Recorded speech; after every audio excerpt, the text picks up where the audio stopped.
সম্প্রতি যুক্তরাষ্ট্র ও ফ্রান্সের উদ্যোগে ইসরায়েল ও লেবাননের সশস্ত্র বাহিনী হিজবুল্লাহর মধ্যে বহুল প্রতীক্ষিত যুদ্ধবিরতি চালু হয়েছে।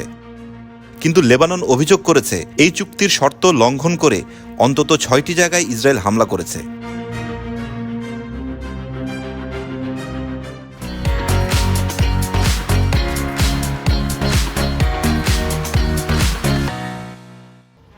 ইসরায়েলি সেনাবাহিনী আইডিএফ জানিয়েছে সীমান্ত অঞ্চলে তারা গুলি চালিয়েছে এবং রকেট ছুঁড়েছে, কারণ সেখানে সন্দেহভাজনদের দেখা গিয়েছিল।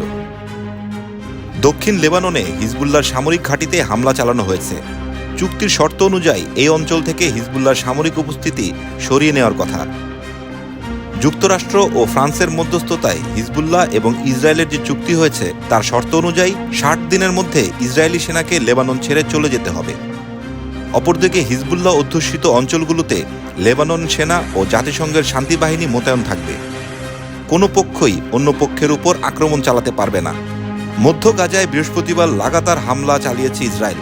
একের পর এক বোমাবর্ষণ করা হয়েছে। ফিলিস্তিনি সংবাদ সংস্থা ওয়াফা জানিয়েছে ঘটনায় অন্তত ৯ জনের মৃত্যু হয়েছে।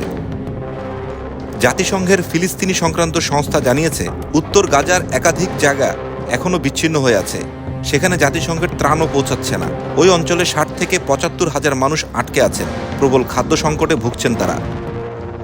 জাতিসংঘের দাবি গত কয়েক মাস সেখানে তারা ৯১ বার যাওয়ার চেষ্টা করেছে, কিন্তু ৮২ বার তাদের আটকে দিয়েছে ইসরায়েলি সেনারা।